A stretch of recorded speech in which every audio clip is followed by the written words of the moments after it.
I will just talk about it for a couple of minutes, explain to you the process and what really is the thing. I think we experienced now how we connect with the spirit inside. Yeah, that we are a body and we are also a spirit.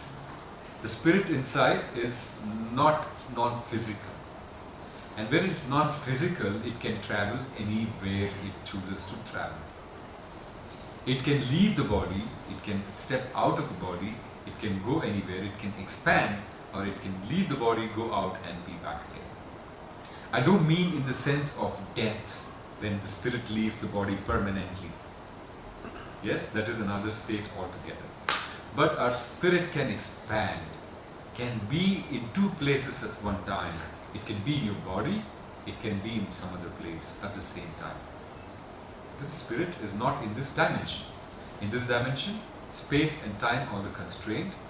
Here, you can be in the body, the spirit can still reside in your body, let it sleep.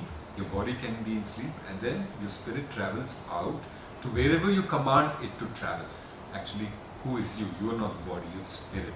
The spirit itself will figure out that it needs to do this. It can go out, it can come back, it can go to, now you are in Delhi, you can go to New York and do whatever it needs to do and come back to you at your command. Right? It can go past in time. It can go into another time and space. It can go talk to a friend who has already passed away, receive information, have a communication. Right? So when we speak of spirit inside us, the spirit inside us is non-physical. It's not in this dimension. It's not from this dimension. It resides in the body which exists in this dimension.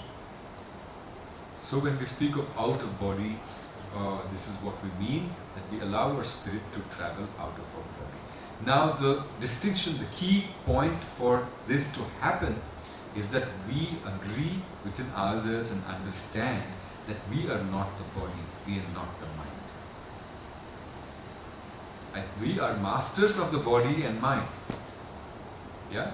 But we are not the body and mind. When we think of ourselves as body and mind, we shrink. We shrink to just our capacities of the body and mind, which isn't much. Right? We have limitation there. We exist only in the three-dimensional then. We can only affect the three-dimensional space. When we agree and understand the reality of who we are and collapse into ourselves deep inside our body or extend out of our body, both ways is true, as a spirit, then we suddenly are in control of our bodies, because who is the master? The spirit, and the spirit can do many things. It can also manage this body, it can manage the mind. The mind is not managing the spirit or whatever. The spirit is not playing a subservient role. You are the spirit and you have the freedom to go wherever you want to go. In other dimensions, out into deep space, past in time, in some other location or 10 locations at one time. So when we make that distinction and when we connect and become more spiritual, yeah, we start to exist as a spirit, more as a spirit, less as a body. Then we become spiritual. We are spiritual beings. Yeah, it's less about what you wear like a spiritual robe and wear beads on you, like, you know. It's less about that and more about you experiencing what you experience as a spirit. So when you start to do this, it's very feasible, very possible for you to travel. Now, what are the things you can do when we do this out-of-body experience, which is what we are going to try now. So when we do out-of-body travel, you will allow, the first condition for it is that you will let your body go to complete rest. It is sleeping. Literally, I mean literally, if I were to come to you when you are lying down and doing out-of-body meditation, okay, I come to you, there are two stages. One is when you are lying down and pretending to be at rest, then your eye movements, yeah, when you're awake is in a certain thing, you have rapid eye, you know, some kind of movement which is distinctly different. When you actually sleep, your eye movements are quite different.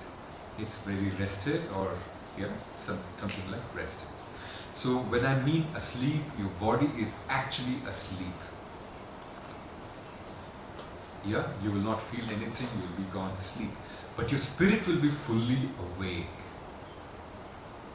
and free to travel. Your body will be completely asleep. Right?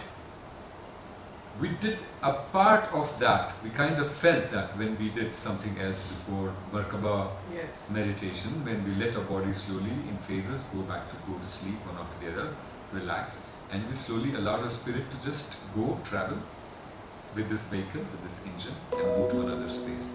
Now, out of body experience, you will allow your body to slowly go off to sleep completely, and then you will get up as a spirit, but in some sense carry this body with you. Kind of, not really the physical body, but see yourself as a body moving. Yeah, not just as something moving, but you will see yourself as a body moving. So in this, what you can do, what you can effect is this: you can travel wherever you like to travel. Give it a command to go to specific places.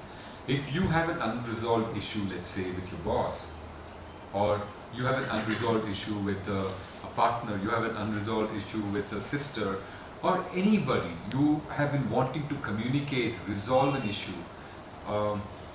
you can allow the spirit to travel. I will tell you how, you will experience it now. Travel, go to wherever it is that you need to go back in time, have this communication, see them in their real places, have a visit them, have a dialogue, resolve this issue, communicate that you know what you need to say. You haven't been able to say it in the real world, maybe because of something that is not working out, your communication is cut off. But in this space, you can do the things that you're not able to do in this thing. They are far away, they have other constraints, somebody else is blocking your communication, you are unable to meet actually and resolve this issue. But in this space, you will allow your spirit to go, meet the spirit of the other person, but it will appear to you like you're meeting in real time, see the situation. You will communicate, resolve the issue, come back to your body and wake up. And experiments done on it, I have done it many times even in the past here, and figured that whenever you have done that, the next interaction with that person that you have resolved the issue with, suddenly the issue that was a problem for many years has faded away. Though they don't know how it has happened, but somehow they have received the communication in some sleep stage, deep sleep stage perhaps. The spirit deep inside has received that communication that your spirit has made with them. So now when you start to operate from this space, so many unresolved issues can just be turned around. Yes? Yeah?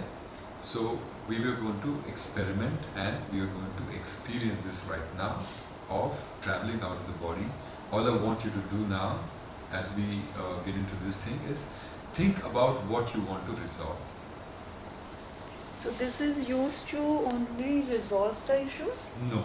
Out of body it is called also astral projection in some way, which is what we did with the Merkaba, Merkaba activating the light body. It is just going to unknown spaces and just allowing yourself to travel and seeing what you need to see, what is coming to you. So when like we in the morning is like something. Yes, with the tunnel we were just going and allowing ourselves to experience, and we start to see some things.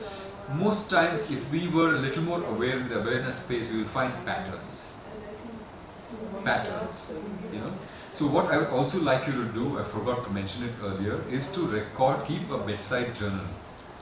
As you go through these exercises of working with your pineal gland, keep a bedside journal where you wake up, like you wrote down things, when you got into meditation. Just going to sleep, when you wake up and find that you have a lucid dream, immediately record that. And after a matter of a month or 20 days, 15 days, revisit those points and see if you see a pattern. And when you start to see a pattern, then things have really gotten into another space. What exactly lucid dreams mean? What exactly? Lucid dreaming. Lucid dream is a clear dream. There are many dreams that we dream each night, they say. Not every dream is very clear. Yeah. We don't remember it when we wake up. But there are certain dreams which are very lucid, clear, you see details, rich in color And we remember and also sensations. after We remember the moment we wake up, but we forget eventually. But when you wake up, write it down. So after a period of time, when you start to see this, suddenly you might find some Some hidden pattern. patterns, and you will find many things hidden in that space. There was one dream that I had before, and shortly after I was married, before I got pregnant with my son. It was very strange, and I dreamt that